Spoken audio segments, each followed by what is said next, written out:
Vamos a la palabra del Señor de este domingo. El pasado hablamos de que las quejas oscurecen la razón. Así que se impone que hoy mencionemos cuáles son los antídotos para las quejas, aunque tendremos que mencionar también algunas de ellas. Las quejas son una realidad de la vida que realmente no podemos ignorar. Existen y existirán. Y las quejas, como hemos dicho, son siempre el resultado de una disconformidad con alguien o con algo. Es increíble que desde el principio la iglesia primitiva, la que está en Hechos, era una iglesia que era hermoso todo lo que pasaba, sanidades, milagros, convivían 5.000 personas. Y mire lo que dice Hechos 6.1. En aquellos días, al aumentar el número de los discípulos, se quejaron los judíos de habla griega contra los de habla hebrea de que sus viudas eran desatendidas en la distribución diaria de los alimentos. Una queja racista. Los que eran de un habla con los que hablaban otra lengua diferente, aunque eran de la misma raza, y saben contra quién se quejaron, ¿no?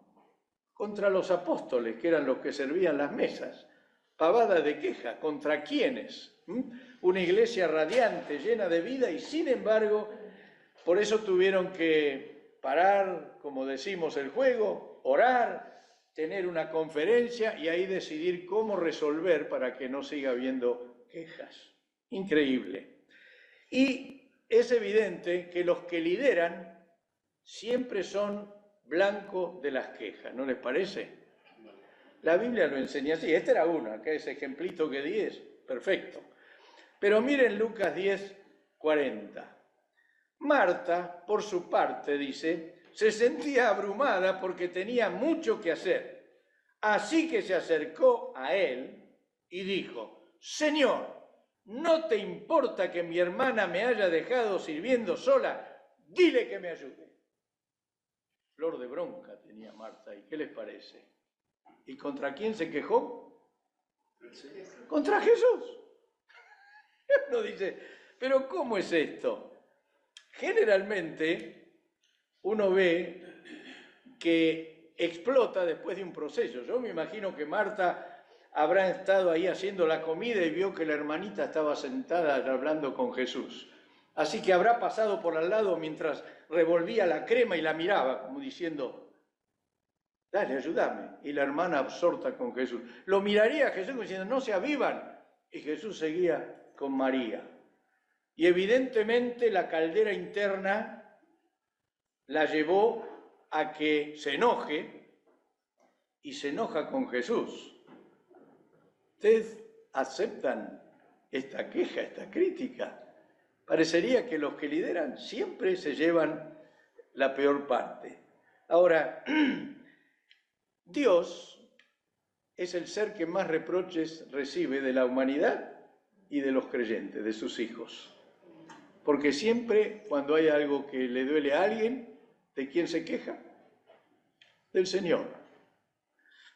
Solemos generar un cuestionamiento interno y hablamos con nosotros mismos. ¿Por qué me pasa esto? ¿Por qué Dios permite esto? ¿Cómo puede ser que siendo una persona tan buena es la que más sufra? ¿Por qué este otro que está haciendo todo esto no le pasa nada? ¿A quién cuestionamos cuando es así? Al Señor. Eso es queja. Es dejarle adentro nuestro que algo se vaya enraizando. Y aunque a veces no lo vocalizamos, igual estamos teniendo una queja interna, que eso siempre nos hace mal, sea contra quien sea. Les hago una pregunta interesante. ¿Los pastores se quejan? ¿Esperás? Bueno, yo espero que no, porque la razón por la que los pastores se quejan, miren lo que dice la Biblia, Hebreos 13:17. Dice, obedezcan a sus dirigentes y sométanse a ellos, pues cuidan de ustedes como quien tienen que rendir cuenta.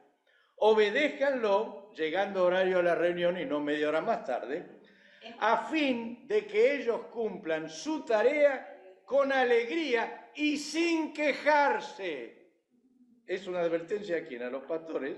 Dice, pues al quejarse, el quejarse no les trae ningún provecho. O sea que cuando el pastor se queja, se hace daño. ¿Pero quién es el culpable de que se queje? La esposa. No. Según esto, son las ovejas. ¿Eh? Escúchenme. ¿Se acuerdan cómo se quejó Moisés de Dios? ¿Por qué me trajiste a liderar este pueblo? Yo lo concebí, le dice, escúchame, ¿cómo voy a tener tanta carne para todos esto? Imagínense alimentar 2 millones de personas con carne. ¿A quién se le quejó? Al Señor. Así que evidentemente los líderes, como dice Elisa, también se quejan. Y les hago otra preguntita un poquito más filosa. A ver si se animan. ¿Dios se queja? Sí. Sí. Está llena la Biblia. Miren, Isaías 29:13 responde a esta pregunta. El Señor me dijo, dice Isaías, este pueblo me sirve de palabra y me honra con la boca, pero su corazón está lejos de mí, y el culto que me rinde son cosas inventadas por los hombres y aprendidas de memoria. Está, pobre Señor, dolido. ¿Qué motivos de queja valederos puede tener el Señor? Mencioné algunos. Él no se queja respecto a la creación toda responde a como Él la hizo y a sus leyes. Pero respecto de nosotros, porque lo llamamos Señor, pero no lo obedecemos. Decimos que es el camino, pero no lo transitamos. Lo llamamos sabio, pero no lo escuchamos. Le cantamos cuán bello es el Señor y no lo amamos con devoción. Lo declaramos como nuestro proveedor, pero nos quejamos por lo que necesitamos. Decimos que ofrece vida eterna, pero no la buscamos con la intensidad que se merece semejante don. Declaramos que su paz sobrepasa nuestro entendimiento, pero vivimos ansiosos y preocupados. Lo llamamos Dios, pero no le tememos como Él merece. ¿Tendrá algún motivo el Señor para estar en algunas cosas con una inquietud? Ahora, lo maravilloso es que el Señor no le pasa como a nosotros, que se empantana en la queja y le hace mal. Dios es soberano, sabe cómo corregirnos y nos ama de tal manera que Él transforma nuestra necesidad y la cambia. Y si no, miren la queja de Jeremías 20. ¿Se acuerdan quién sacó la medalla de oro bíblica de la queja? Jeremías. No, la sacó Jonás. Porque Jonás le dijo, sabía que eras un Dios misericordioso, bueno, que te arrepientes, que cambias para no maldecir. Esa es la de oro. La de Jeremías es la de plata. Miren lo que dice Jeremías. Maldito el día que nací, el día que mi madre me dio a luz no sea bendito. Maldito el hombre que alegró a mi padre cuando le dijo, te ha nacido un hijo varón. Qué queja, ¿no? Y agrega, ¿por qué Dios no me dejó morir en el seno de mi madre? Así ella habría sido mi tumba y yo jamás habría salido del vientre. ¿Por qué tuve que salir del vientre solo para ver problemas y aflicción y para terminar mis días en vergüenza? Si yo soy Dios y hago así, no lo veo mal. Ahora, evidentemente, creo que él le llamaban el profeta llorón, ¿no? Porque todo lo que tenía que hacer era siempre profetizar cosas que eran un problema para todo el pueblo. Por eso era tanta sacar. Y por eso Dios entendió, no es que dijo, está bien lo que estás diciendo, pero entendió su problema. Y unos capítulos, y si usted sigue el capítulo siguiente, cambia otro tema. Dios no le contesta, no dice nada. Pero es interesante que que en el capítulo 31 dice Jeremías: hace mucho tiempo se me apareció el Señor y me dijo, con amor eterno te he amado, por eso he prolongado mi fidelidad. Aleluya. ¿Se dan cuenta cómo Dios nos empantana con las quejas? Y cuando son genuinas, bendice a la persona para cambiarle el corazón, para que pueda entender y pueda seguir adelante. Por eso en algún momento también, antes de todo esto, Jeremías había dicho, me sedujiste, Señor, como diciendo, otro término, dice, me engañaste, me la pintaste bien, para después hacer que hiciera todo eso. Pero cuando me quiero ir, arde tu palabra dentro mío. Evidentemente, el Señor sabe cómo corregir esas quejas cuando son genuinas, no las otras que ya vamos a ver. Y San Pablo afirmó algo respecto a esto en Romanos 5:20, interesante, texto muy conocido. Dice, donde abundó el pecado, ¿qué sobreabundó? La gracia. Y la queja es pecado. Y donde sobreabundó, como en el caso de Jeremías, la gracia del Señor le hizo ver que su amor es eterno. La traducción en lenguaje actual dice de este Romanos 5:20, si bien el pecado se hizo fuerte, el amor de Dios lo superó. Miren qué hermosa traducción de cómo la gracia supera al mal. Ahora, haremos bien en preguntarnos, y esta era un poco la respuesta de hoy, cómo erradicar la queja de nuestras vidas. Y lo mejor siempre es ir a las Escrituras.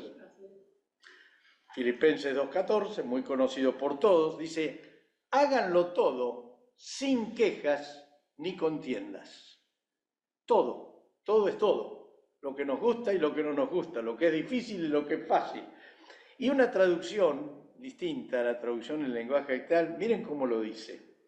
Hagan todo sin hablar mal de nadie y sin discutir por todo. Hay un texto que dice no sean respondones, ¿no? Creo en Proverbios, me parece. Porque hay personas que no importa de qué se trata, se quejan. No importa de qué se trata, primero dicen que no. Después ven lo siguiente. Y dice, no sean así. Y agrega, para que no pequen. Dando a entender que esa forma de hacer las cosas evidentemente es pecado. Y saben, la queja es un hábito pecaminoso que si lo dejamos realmente termina arruinándonos. Somos tan a veces, no sé cómo decir, poco espirituales, que nos quejamos sin darnos cuenta que estamos quejándonos.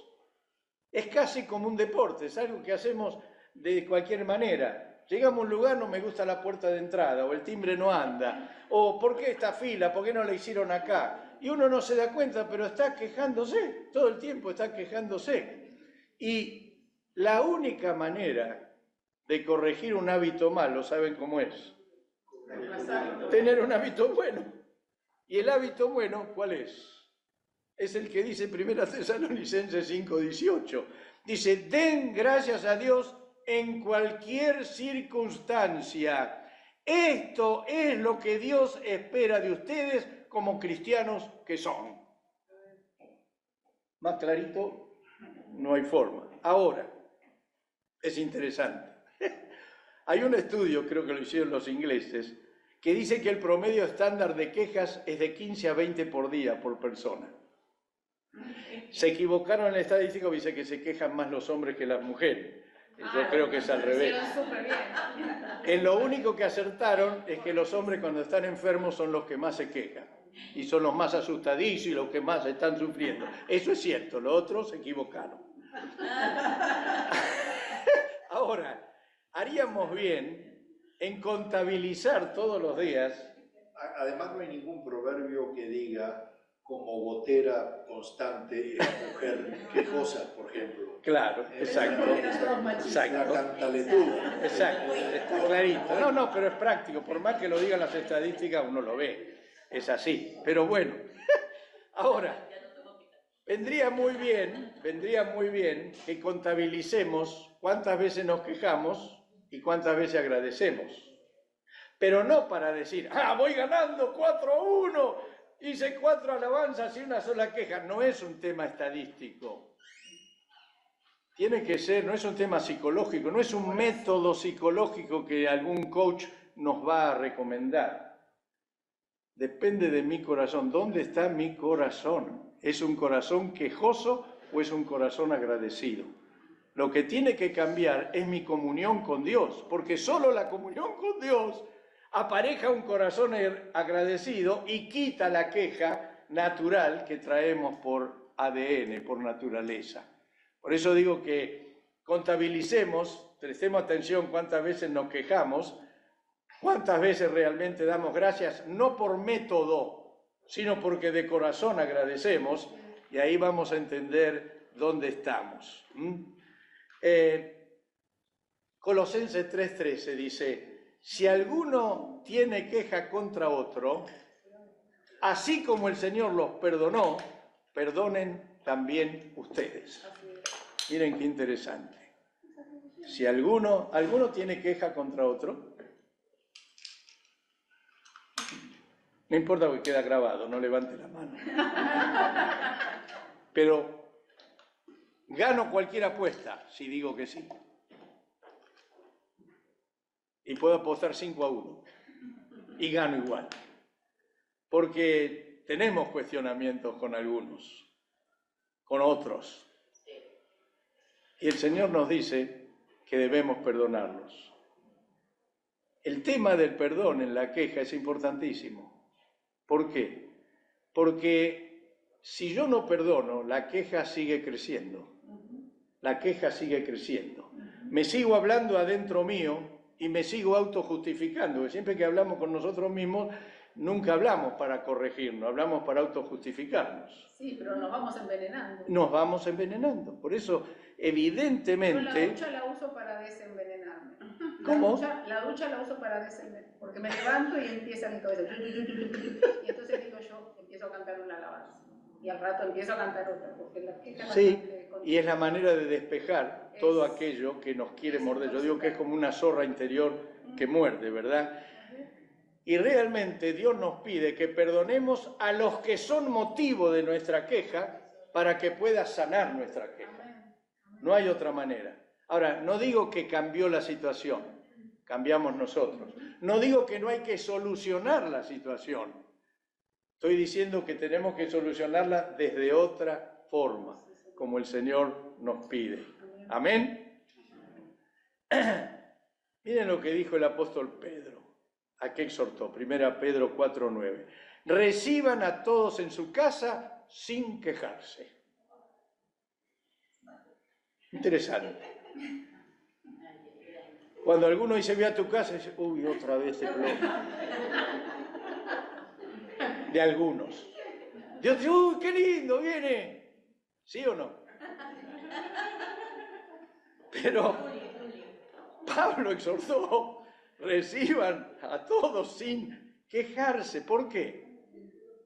Porque la casa tiene que ser lo más parecido a un refugio agradable, más allá de a quien recibe. Es como un hospital, no recibe solo a los santos enfermos, recibe a los criminales heridos. Y el médico no se fija, este es un santo, lo atiendo bien, este es un criminal, lo atiendo mal. Atiende a todos por igual porque su misión es salvar la vida. Nuestra misión es salvar la vida de todos los que podemos. Y por eso nuestra casa tiene que ser no un búnker antibombas. Para algunos atravesarle la puerta de la casa es más o menos como tirar una bomba atómica para poder entrar.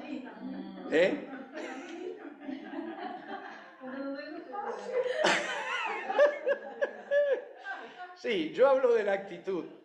Obviamente nos gusta tener la casa prolija, arregladita y todo cuando alguien viene. Por eso cada tanto que nos visite alguien viene bien porque arreglamos todo, tiramos todo lo que sobra. Sí, bueno,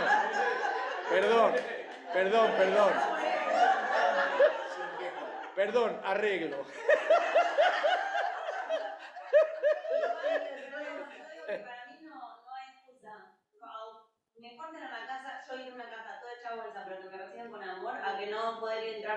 porque nunca fin de cada año. Amén. Está muy bien. La casa, dicen, tiene que ser como un taller ordenado y no una vitrina. No un museo. Y no un museo o una vitrina.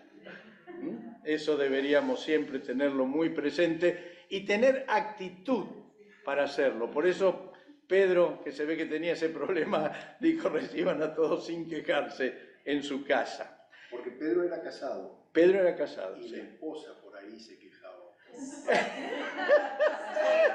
Porque venía con los 11 y con Jesús.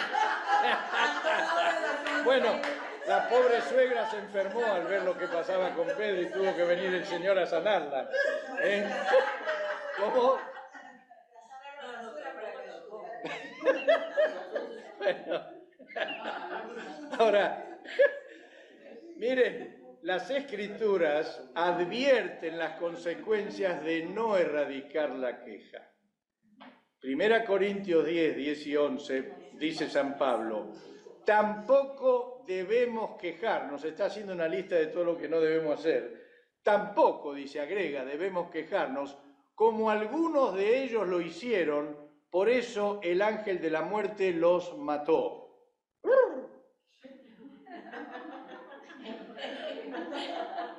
Saben que fue un genocidio, ¿no?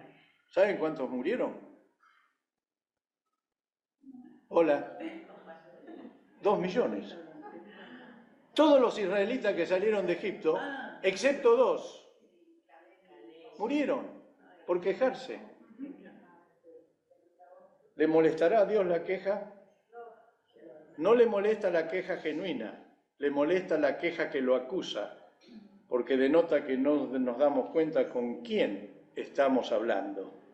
Por eso es tan importante no solo erradicar la queja genuina, sino toda queja. Ninguna queja es buena. Por supuesto, Dios tolera algunas, pero no significa por eso que haya alguna que sea buena. Deberíamos siempre cuidarnos en nuestro corazón.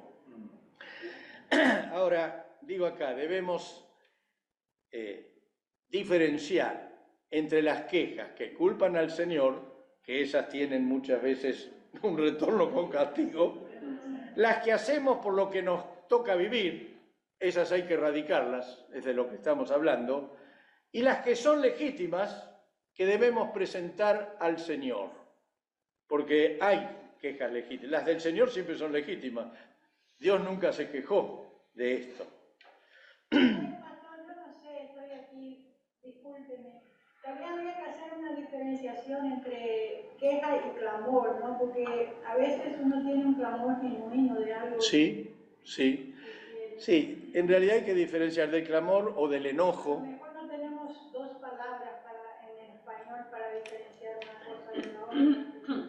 Puede ser, yo estoy tratando de mencionar aquello que es realmente como un resentimiento, porque lamentarse delante del Señor no está mal.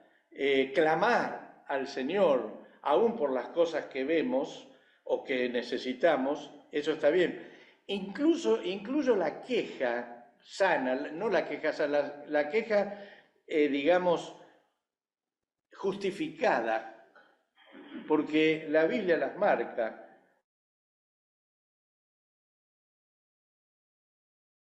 También. Bien, bueno la aclaración. Yo pero creo que fuiste perfecto cuando trajiste el tema del genocidio de los israelitas del desierto. Cualquier queja que saque al Señor del medio es la que le enoja al Señor. Exacto. Porque la queja de los israelitas produjo idolatría. Exacto. Hicieron un becerro de oro porque el Señor se tardaba.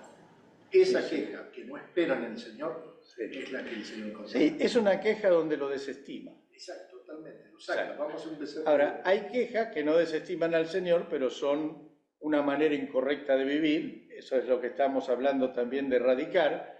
Y hay quejas que son por nuestra situación, que no culpamos a Dios, pero nos quejamos de lo que nos toca vivir, y eso decimos hay que llevarlo al Señor, porque el Señor lo sana. Dijimos cuando Jonás lo mandaron a predicar a Nínive, cuando uno lee así en la Biblia no ve nada malo, pero anda a decirle a un judío que vaya a orar por Hamas. Se escapa, vuela. Y eso es lo que le pasó a Jonás. Entonces Dios no lo castigó. Que fuera a orar a Irán. A Irán. Claro, a Irán o Irak.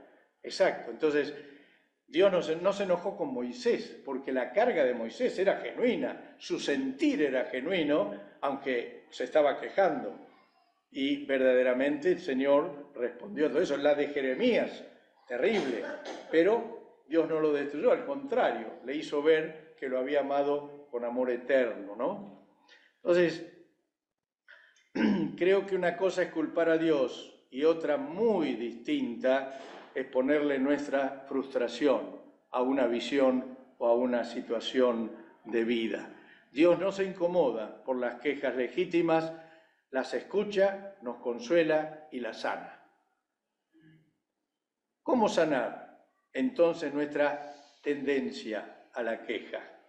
Lo hemos mencionado el domingo pasado, pero quiero repetirlo. El rey David tuvo muchas adversidades en su vida, pero ¿cómo supo él recurrir al Señor? Cambia toda la cosa. Fíjense, Salmo 142, 1 y 2. Pido a gritos, dice David, la ayuda del Señor. A gritos le pido al Señor compasión. En Él puedo descargar mi angustia, sin temor le puedo expresar mis quejas. Acá está diciendo grito. Esto me hace acordar, yo digo que David tenía algún ADN latino, porque ustedes vieron cómo los ingleses celebran un gol. En cambio, un gol que hace un latinoamericano, ¡oh! Se cae la tribuna, saltan todos. Y David era así, grito al Señor, dice, le grito, le clamo, le digo cuál es mi necesidad. Realmente creo que nuestro recurso más efectivo es abrir el corazón ante la presencia del Señor y exponerle con toda veracidad, sin temor a ser mal juzgado, cuál es nuestra necesidad, cuál es la razón por la que estamos presentando el motivo, en este caso, de nuestra queja. Hebreos 4, 15 y 16 nos anima a lo mismo. Dice, no tenemos un sumo sacerdote incapaz de compadecerse de nuestras debilidades, sino uno que ha sido tentado en todo de la misma manera que nosotros, aunque sin pecado.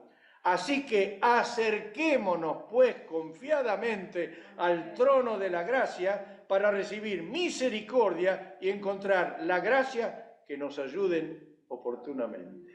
¿Ven? Lo mismo que hacía David. Hay que entrar a ese lugar, exponer a Dios nuestra necesidad, nuestro lamento, nuestra queja, nuestra crítica, todo lo que nuestro corazón sufre, y Dios lo va a escuchar y va a darnos la respuesta correcta. Nuestras quejas más enraizadas son sanadas cuando las exponemos con sinceridad y honestidad ante Dios.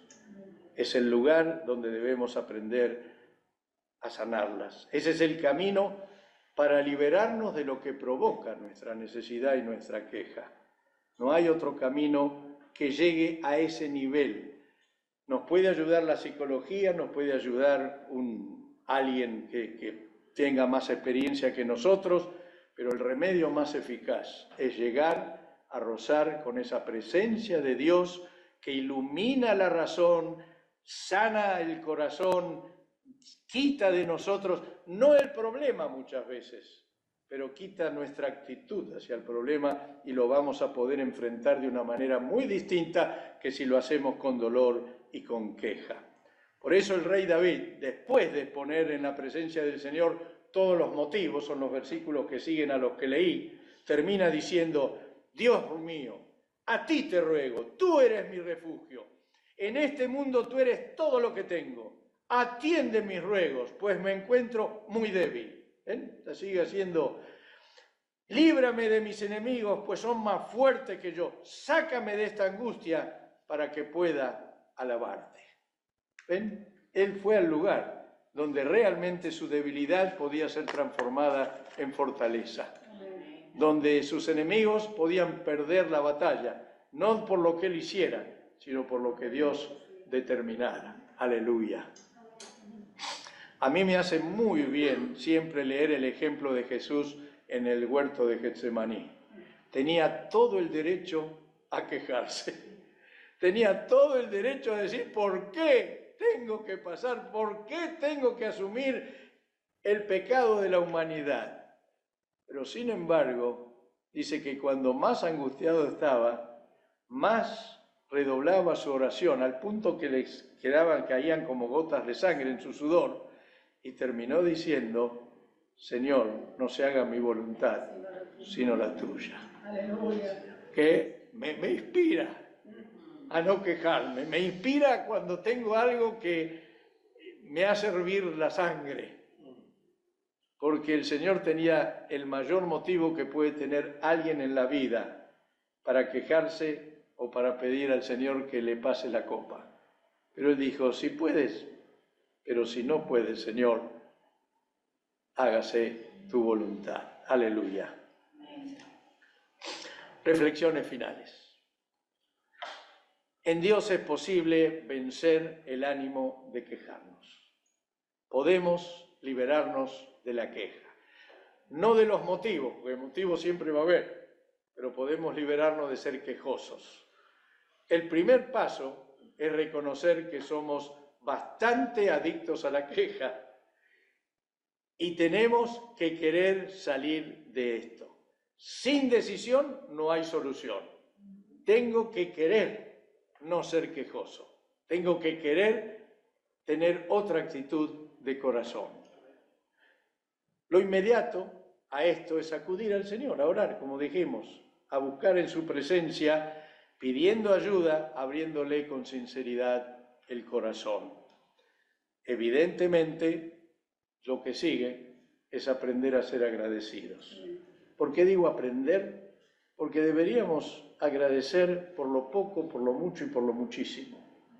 Hay cosas por las que todos nos es fácil agradecer, pero yo a veces agradezco hasta porque encuentro siempre el estacionamiento donde no hay. No sé si tendré un ángel amigo, pero llego a un lugar, no hay un lugar, y le doy gracias a Dios. Y como eso, tantas cosas pequeñas y grandes. Cuando miro hacia atrás, digo, gracias Señor por la vida que me diste. Ahora hemos pasado cosas muy desagradables en la vida, y seguro seguirán pasando algunas, pero no va a cambiar la gratitud al Señor, porque el resumen de la vida siempre es algo que nos lleva a agradecerle a Dios. Tengamos enfermedad o salud, tengamos dinero o no lo tengamos, como Pablo decía, para todo estoy entrenado, sé vivir en abundancia, sé vivir en escasez, en todo y por todo estoy preparado. Cuando estaba en el cepo con Silas, tenía motivo para quejarse. Lo habían azotado injustamente, era el ciudadano romano, estaba en el calabozo peor, ¿y qué hacía? Cantaban alabanzas a Dios. Eso movió la mano de Dios. No se quejó, al contrario, alabó. Y por eso digo que la alabanza no es un método psicológico para resolver la queja. El método es que nuestro corazón realmente esté conectado con el Rey de Reyes y Señor de Señores, y la alabanza sea lo natural que salga de nosotros, y que la queja sea como si decimos una palabra fea y nos duele por haberla dicho. Así tiene que ser nuestra vida. Si somos lo suficiente humildes y dóciles para usar todos estos recursos que hemos mencionado, sin duda vamos a alejar las quejas que atentan contra nosotros. Y como prometió el Señor en Filipenses 4:7, la paz de Dios, que sobrepasa todo entendimiento, cuidará sus corazones y sus pensamientos en Cristo Jesús. Amén. Amén. Amén. Señor, bendecimos tu nombre, damos gracias porque sabemos que vos querés sanar nuestros corazones y hacer que nuestras vidas sean una vida de gratitud y no de queja. Trabaja en nosotros, Señor. Haz en nosotros todo lo que tengas que hacer para que vivamos vidas abundantes que otros puedan ver como un motivo para seguir. Lo pedimos y lo agradecemos en el nombre de Jesús. Amén. Amén. Amén. Amén.